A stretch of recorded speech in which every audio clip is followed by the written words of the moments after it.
Imagina o seguinte, vocês estão lá no plantão, lá na UPA, e vocês estão lá no repouso. Eu sei, dificilmente você, uma hora dessa, estaria no repouso, porque a UPA estaria lotada, e provavelmente você já estaria atendendo, né? Mas imagina, você estava lá de boa, no repouso, e aí chega uma ficha, você olha na ficha, está lá o nome, Túlio, 8 anos, inchaço no rosto. Você só sabe disso até agora, da história. E aí você vai levantar para atender um Túlio. Eu sei que o nome trazendo a informação de que é uma criança do sexo masculino, né? E tem 8 anos de idade, e aí tem esse inchaço no rosto. O que você... E aí, eu sempre gosto de pensar que a gente tem que ensinar do jeito que a gente faz. Um tempo de ensino médico, havia uma ideia de que você não deveria pensar em hipóteses inicialmente, que você deveria fazer uma investigação descritiva sem preocupações com hipóteses, só depois você faria hipóteses. Eu lembro disso de uma época, muitos anos atrás.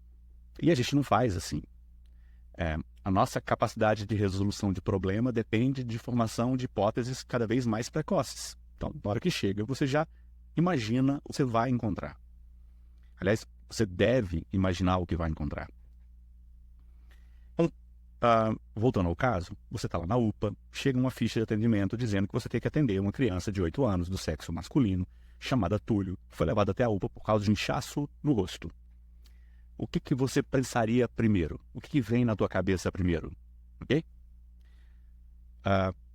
Eu confesso que se fosse eu lá na UPA, muito provavelmente eu pensaria assim, bom, tá com o rosto inchado, porque é uma criança de 8 anos, ela deve ter se machucado, e aí tá com o rosto inchado, e é por isso que foi levado pelo pai ou pela mãe para o atendimento na UPA, porque deve estar com dor e tal. Ou não, ou ela tá com alguma infecção na face. Eu vou chamar essa infecção de celulite, uma infecção de subcutâneo na face. Secundária é uma sinusite, por exemplo. Secundária é uma infecção dentária. E aí eu tenho uma infecção local da face e essa infecção está provocando inchaço, né? Ou eu poderia pensar, por exemplo, que essa criança estava tendo uma reação alérgica. E aí, nesse caso, a gente chama de angioedema. Ok? E aí, eu ia imaginar, bom, essa criança deve ter tomado alguma medicação que ela é alérgica, ou conhecida, tem alergia à picada de inseto, ou à picada de abelha, foi picada e está lá com uma reação alérgica, provocando um aumento do volume ali, um mecanismo chamado de angioedema. E essa seria uma hipótese que eu ia ficar muito preocupado, porque angioedema pode evoluir com obstrução de vias aéreas superiores, produzir estridor, insuficiência respiratória ou anafilaxia, com choque anafilático, então seria potencialmente grave. Celulite também seria potencialmente grave, porque poderia fazer uma infecção de estruturas moles ali, atingir o osso, eu poderia ter processos infecciosos no sistema nervoso central, né? A trauma também poderia ser grave, porque a depender da fratura, a depender do tipo de lesão, né, essa lesão pode ser potencialmente grave. E uma outra coisa que eu ia pensar em inchaço seria um edema renal. Eu vou chamar de edema renal, tá? Edema renal. E aí eu comecei a preparar essa aula e lembrei de algo que aconteceu com o meu filho. Em uma viagem de férias, ele amanheceu o dia com um edema bipalpebral bilateral bem importante. E eu fiquei boladíssimo. E aí uma das coisas que me veio à cabeça foi uma possibilidade de ele ter um edema de origem renal. E aí, nesse caso, esse edema renal, eu iria pensar em uma síndrome nefrítica ou uma síndrome nefrótica. Síndrome nefrítica ou síndrome nefrótica. Se vocês viram os mecanismos de formação de edema, vocês conseguem perceber, por exemplo, que no caso de trauma, o mecanismo é aumento da permeabilidade vascular. No caso de celulite, a mesma coisa. No caso do angioedema, a mesma coisa. No caso do edema renal, diminuição de pressão oncótica. No caso de nefrótica ou retenção de líquido, aumento da retenção. No caso de nefrítica, de forma muito geral, assim. Mas também tem perda na nefrítica, também tem perda proteica, também tem edema por diminuição da pressão, da pressão oncótica. Mas você vê que tem mecanismos diferentes, inflamatórios alérgicos, inflamatórios infecciosos, inflamatórios por reparo de dano, e nesse caso, renal por diminuição da pressão oncótica, ou aumento da pressão hidrostática, porque tem muita retenção de água e sódio. Existem várias outras formas de ter edema, mas nesse momento eu ainda não sei as características desse inchaço. Eu não consigo dizer se esse inchaço é agudo ou se é crônico, embora, se foi para a UPA, é provável que seja agudo, tá? Eu não sei se ele é recorrente, eu não sei se o inchaço é assimétrico ou simétrico, eu não sei se dói, então eu preciso de uma descrição semiológica mais detalhada para eu gerar hipóteses melhores. Eu sei que essa criança poderia ter insuficiência hepática ou insuficiência cardíaca. Eu acredito que, sendo insuficiência hepática ou cardíaca, na minha cabeça, ela não iria sido levada pelos pais por causa do inchaço. Eu imaginaria que ela ia ser levada, no caso de insuficiência cardíaca, por falta de ar, no caso de insuficiência hepática, por outros motivos. Ok? E se a queixa de inchaço no rosto, eu estou pensando em umas coisas muito locais. Edema renal, ela tende a ser um edema do tipo anasarca, ou seja, um edema generalizado. Mas, em criança, os primeiros sinais são de edema facial, periorbitário, bipalpebral, simétrico. Aí só depois começa a inchar os pés e mais tarde enche o corpo inteiro, tá? Então, com inchaço no rosto, minha primeira impressão seriam mais ou menos essas, ok? E a gente pode pensar junto e acompanhar o caso, para vocês entenderem para onde a gente vai, ok? Beleza. E aí, vamos continuar assim. Então, imagina que aqui você vai encontrar aqui um zoom out. Você descobre, então, quando você foi lá atender, esse aqui é o pai do Túlio. E esse aqui é o pequeno Túlio. E aí, lógico, eu sei que edema é um sinal, e como é um sinal, eu preciso avaliá-lo com as minhas observações, mas o sinal também tem uma história, então eu preciso caracterizá-lo semiologicamente, através de uma narrativa de como esse edema aconteceu. E aí, uma série de informações são importantes para eu descrever esse edema da melhor forma possível, para eu conseguir classificar esse edema em um mecanismo fisiopatológico que eu consiga reconhecer e para que eu gere boas hipóteses para eu entender a causa do inchaço do pequeno Túlio. Ok? Então vamos lá. Como vocês podem ter visto em vídeos de anamnese, de entrevista, vocês sabem que existe um esforço para que nós, como médicos, façamos uma entrevista clínica com perguntas abertas em vez de perguntas fechadas. As perguntas abertas acabam fornecendo muito mais informações do que uma série de perguntas fechadas. E uma vez que o pai, o Túlio, conta a história, você vai encontrar um monte dessas informações espontaneamente e às vezes você vai precisar de uma ou outra pergunta fechada para fechar as suas hipóteses, tá? Eu gosto sempre de usar o Sócrates como uma forma de caracterizar semiologicamente qualquer queixa. O Sócrates seria, teoricamente, uma caracterização de dor, mas a gente consegue usar ela, inclusive, para sinais com relação à história, tá? Então, a gente está falando de inchaço. Então, a primeira coisa é o sítio. E aí eu quero saber aonde está inchado, tá? O pai vai chegar e vai falar assim, olha, já tem uma semana que o Túlio está com os olhos inchados. Ok? Ele tem um edema, então, e você consegue observar bipalpebral. E o edema é simétrico. Ok? E na história, Você pode até perguntar, e aí, tem mais, mas e aí percebeu um inchaço em algum outro lugar? Algum outro lugar? Nesse momento, eu quero saber se é um inchaço regional ou generalizado. Eu quero saber se o edema é regional ou generalizado. Edemas regionais tendem a sugerir que o problema seja... problema seja local. Problemas generalizados, edemas generalizados, tendem a sugerir que o problema é sistêmico. Ok? Isso também vale para uma outra noção importante, com relação a simétrico e assimétrico. Então, na nossa avaliação com relação ao local, eu preciso dizer se o acometimento é simétrico ou assimétrico. Eu acabei de comentar, por exemplo, que no caso do Túlio, ele tem um edema palpebral simétrico, nos dois olhos, por igual.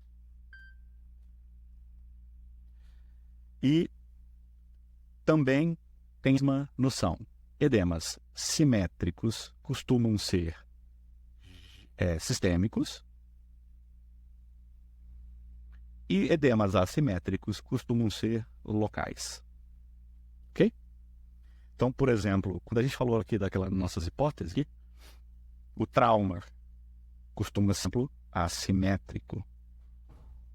A celulite, assimétrica. E o edema renal, simétrico. Essas regrinhas mentais, que a gente chama de heurística, na playlist de raciocínio clínico, você aprendeu isso. Essas heurísticas, elas são atalhos que podem ajudar, mas podem levar a gente para um caminho, um beco sem saída, ou para caminhos errados. Então, a gente tem que estar o tempo inteiro avaliando as nossas decisões. Então, todas essas regras têm exceções, e você tem que estar atento a todas elas. Tá? Então, nesse caso, eu preciso definir como é que é isso.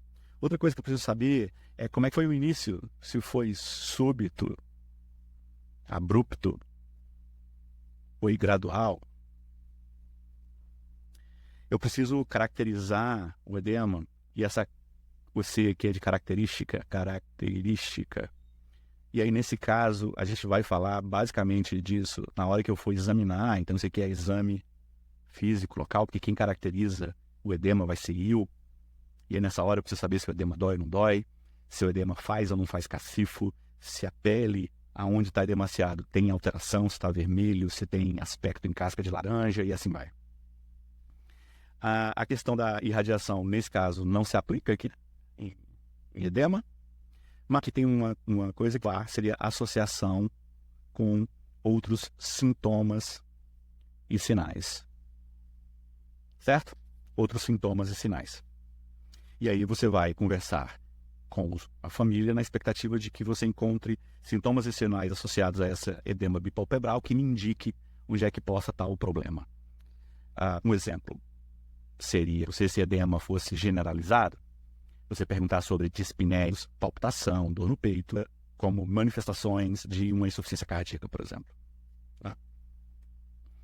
Eu tenho a relação temporal, então há quanto tempo, e há quanto tempo progride, se não progride, se está recorrendo, inchou, depois sumiu, depois inchou de novo, depois sumiu, ficou normal, ok? O I aqui é exacerbação, alívio e precipitação. Então, aqui são os fatores que você pode usar como mecanismos que precipitaram o edema. Picada de inseto, tomou a medicação e o olho ficou inchado, né? Esse fator pode ter sido precipitante. Às vezes isso está claro, às vezes isso não está claro na história, então precisa da investigação da história para a gente imaginar o que pode estar acontecendo. Severidade está muito relacionado aqui ao exame físico. Também a gente vai falar sobre o exame físico daqui a pouco. Então tá, então aqui eu teremos a forma com que eu tenho que me preocupar com a história que o pai do Túlio vai me contar, e o Túlio vai contar junto com o pai. E ele vai dizer o seguinte, olha só, o pai do Túlio vai dizer que tem mais ou menos uma semana que eles têm percebido que no início o Túlio acordava de manhã cedo com os olhos muito inchados, às vezes desinchava um pouquinho no final do dia, depois ele voltava inchado de novo, só que esse inchaço foi ficando cada vez pior. Até chegar nesse ponto em que eles ficaram muito preocupados, não souberam qual era a explicação e acabaram trazendo ele até a consulta. O Túlio, quando a gente conversa com o Túlio, ele se queixou de cansaço. E esse cansaço, depois de explorado, não é de espinéia, um cansaço de astenia, um cansaço generalizado. O Túlio já não conseguia ir para a escola, não queria brincar, porque estava muito astênico. E,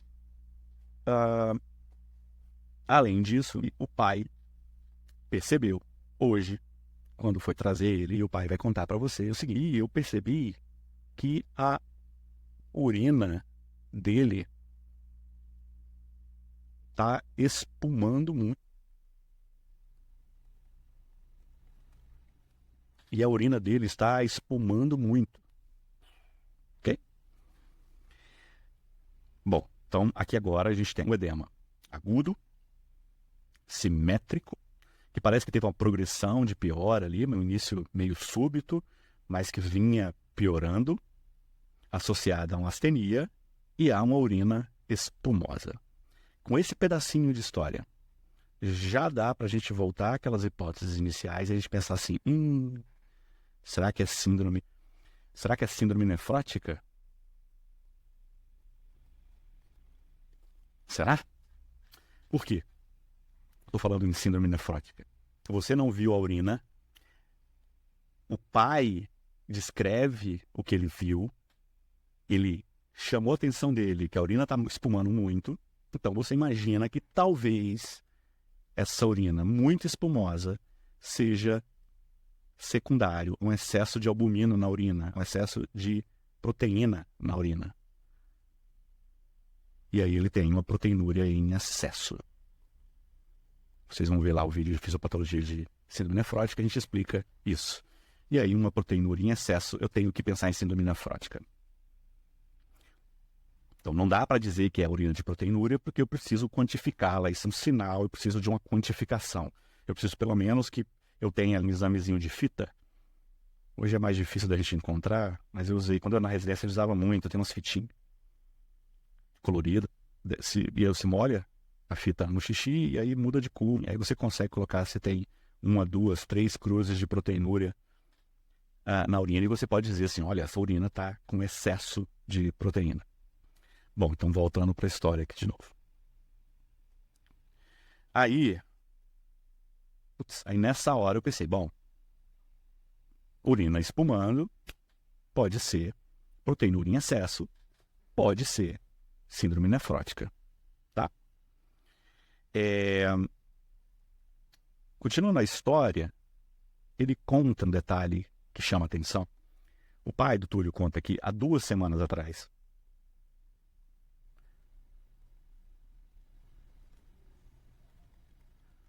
o Túlio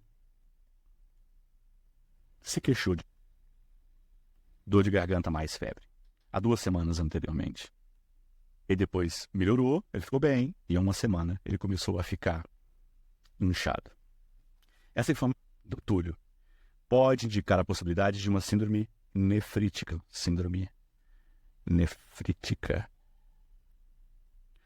Nesse caso, porque ela vai de encontro com um diagnóstico muito comum nessa faixa etária, chamado de glomerulonefrite pós-estreptocócica, que é uma inflamação do glomérulo que pode produzir proteinúria, mas não no nível de uma perda de proteína de nível nefrótico. Faz hematúria, faz leucocitúria, faz pressão alta e pode deixar o paciente inchado, não tanto quanto na nefrótica, mas também pode. Então, veio mais uma pista que talvez está relacionado a essa possibilidade de um edema renal. Com a história, a gente já cortava trauma e parece que celulite diminui muito a possibilidade até então e angioedema diminui muito a possibilidade até então com o que a gente teve de informação até o momento. Tá? E aí, com esse pedaço de história, a possibilidade dele estar com edema de origem renal aumentou, tanto nefrítico quanto nefrótico. Quando a gente vai examinar, né, confirma que o edema facial bipalpebral E aí você percebe que os pés também estão inchados. Esse aqui é os pezinhos dele, tá? Edema com cacifo. Ou edema que forma cacifo. Na avaliação semiológica de um edema, eu preciso saber se o edema que eu estou vendo, um edema que faz ou não faz cacifo, que é um edema depressível ou não. Então, e você vai apertar aquele local. Vai ver se o edema foi um buraquinho.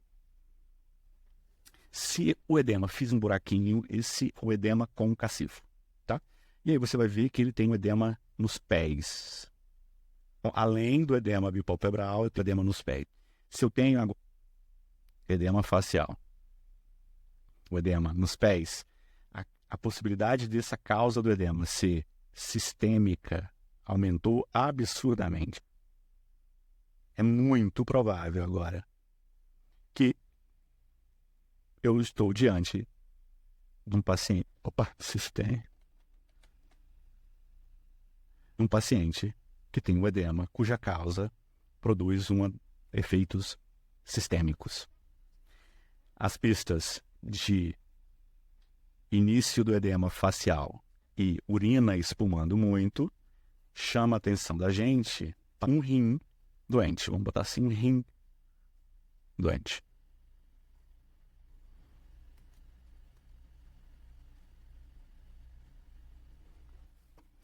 Deixa eu só, olha só, com relação à caracterização do exame físico, né? A gente tinha comentado aqui sobre toda essa caracterização semiológica aqui com relação ao que você precisa estar atento às questões da história do sinal. A gente está falando de um sinal. Um sinal deve ser avaliado por exame físico. Mas o sinal tem uma história. E é óbvio que essa história vai fornecer uma série de informações importantes, como a gente citou aqui um sintoma associado e citou aqui um possível fator precipitante que está relacionado ao edema. Agora, com relação à caracterização do edema, né? No exame físico, o que a gente tem que fazer, então, essa caracterização, então, é simétrica, assimétrica, igual na história, né? Ou regional ou generalizada. Regional.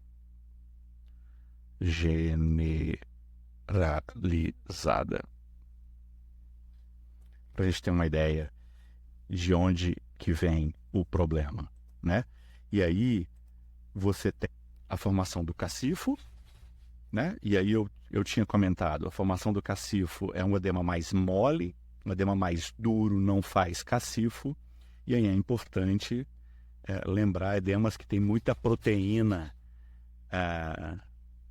presente, o edema acaba sendo mais duro, faz menos cacifo. A gente está falando aqui de um edema que não faz cacifo, que é duro, a gente fala do linfedema.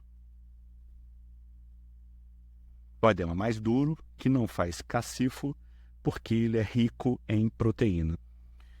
Além de ele acaba fazendo um aspecto da pele em casca de laranja, que caracteriza muito o edema do linfedema, como diagnóstico diferencial da sua avaliação. A outra coisa é você ver se o edema é quente ou frio. Um edema mais quente sugere ser inflamatório. Um edema frio nos pés, por exemplo, sugere linfedema. A linfa é mais fria. Então o edema é mais frio. Um edema inflamatório ou infeccioso costuma produzir uma pele mais quente, provavelmente dolorosa, eritematosa. Lá nos casos que a gente tinha comentado lá de trauma, infecção, angioedema, você teria uma pele vermelha, seria sensível à palpação, porque estaria dolorosa, porque o mecanismo de formação é um mecanismo inflamatório, tá? Então essas características relacionadas ao edema precisam ser descritas, ok? Com Com relação à presença de sinais, outros sinais, neste caso, a gente está falando assim, se o edema é possivelmente sistêmico, a causa do edema é possivelmente sistêmica, aqui a gente chegou na possibilidade de um rim doente, mas a gente sempre tem que avaliar o quanto que o coração, como que o coração está, como que o fígado está. Ok? Porque são órgãos, quando doentes, produzem comumente, dentro da sua síndrome, sinais e sintomas, produzem inchaço, geralmente generalizado, muitos cardíaco e hepático, inicialmente em áreas dependentes, então é um edema que começa nos pés e vai subindo, mas que pode inchar o rosto, que no caso do inchaço que comento no rosto é muito típico no edema de rim, que é muito próprio do edema de origem renal, tá? O hipotiroidismo, um edema chamado de mixedema, que também é um edema semelhante ao linfedema, porque é bem rico em proteínas, porque o edema é produzido com excesso de polissacarídeos e colágeno na matriz do intestício, acaba puxando o líquido para junto dela e acaba fazendo um edema mais duro, frio, como semelhante no linfedema, tá? E aí aqui você teria, então, vou desenhar aqui uma tireoide, seria por causa de o mixedema seria por causa de uma tireoide doente, que não é o caso do nosso paciente. Ok? Porque as pistas que apareceram até então são pistas de uma doença de origem renal. Bom, quando colheu a urina, e aí foi feito um pedido de exame, né? Foi feito um pedido de exame de urina para o pequeno Túlio. Tá? Você pôde perceber que a amostra de urina estava realmente espumosa.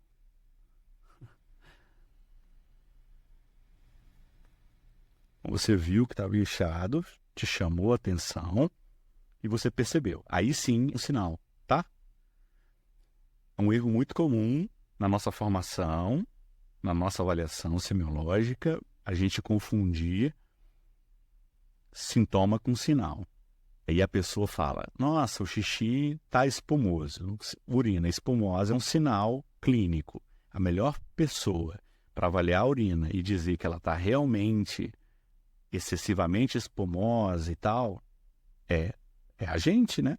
Que conhece isso como sinal clínico, como sintoma. Ou como sinal, desculpa. Como sinal. E aí, cara, você, na hora que a família se queixa, é por sinal que você cheque, né?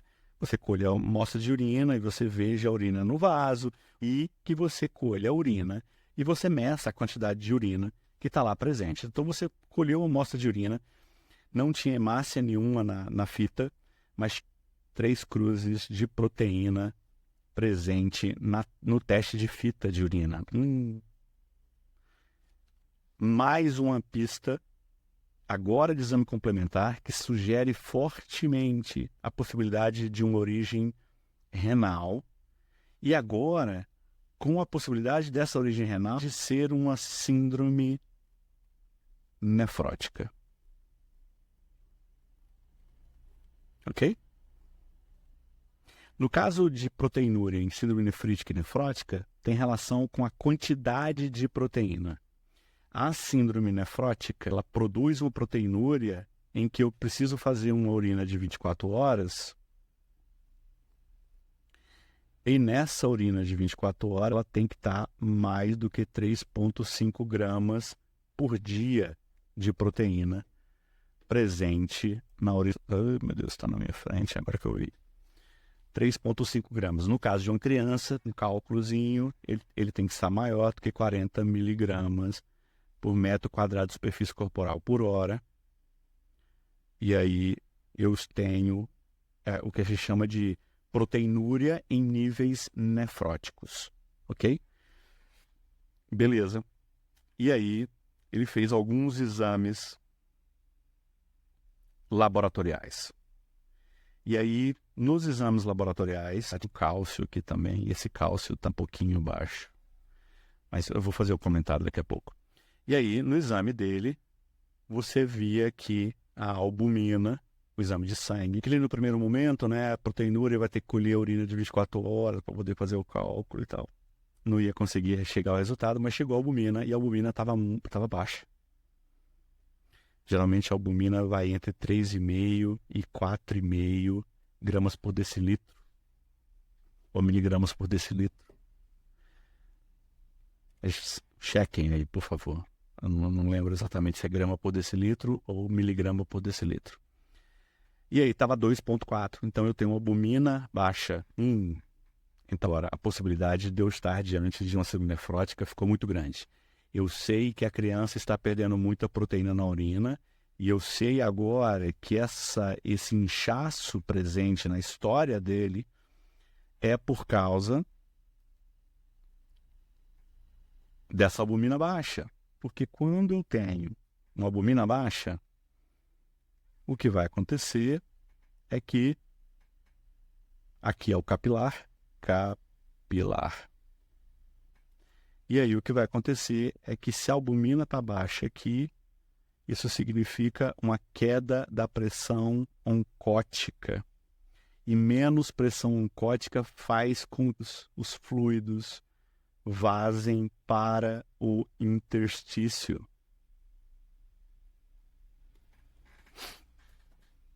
Como a pálpebra, essa região é muito fininha, o tecido é fininho aqui, né? Ele é frouxo aqui. Quando eu começo a acumular, essa região represa muito mais rapidamente líquido, e aí geralmente o edema começa inicialmente nessa região. Quando é feito rapidamente um exame de função renal, a função renal está preservada, com eletrólitos preservados, sódio um pouquinho para baixo, mas com ureia e creatinina com valores preservados, em cálcio um pouquinho baixo. E aí, nesse caso, esse cálcio um pouquinho baixo, ele é uma pseudo-hipocalcemia, porque vocês aprenderam na aula de fisiopatologia de síndrome nefrótica de que essa pseudo-hipocalcemia é porque a albumina, o cálcio está ligado à albumina. Se eu tenho pouca albumina, na hora que eu examino o cálcio total sérico, esse valor vai estar baixo, porque eu tenho baixa quantidade de albumina. Aí o que eu faço? Eu tenho que corrigir ou eu tenho que pedir o que a gente chama de cálcio iônico. E aí o cálcio iônico serve para eu avaliar se o cálcio está realmente baixo. Ou eu posso calcular usando, tem calculadoras, MDCalc, eu gosto de usar muito MDCalc. É de graça. Tem um MDCalc, você se inscreve no MDCalc, tem uma calculadora, correção de cálcio conforme a albumina. Se a albumina está baixa, você tem que corrigir. E aí, quando você corrige, você vai ver que o cálcio está normal. Muito bom, né? Então, agora a gente tem uma hipótese fortemente certa de que é uma síndrome nefrótica, e o que precisa ser feito agora é definir se a proteinúria tem níveis nefróticos. E a gente vai fazer isso através de um exame chamado proteinúria de 24 horas. Se a proteinúria de 24 horas, no caso da criança, for maior ou igual a 40 miligramas por metro quadrado por hora, eu tenho o diagnóstico de síndrome nefrótica.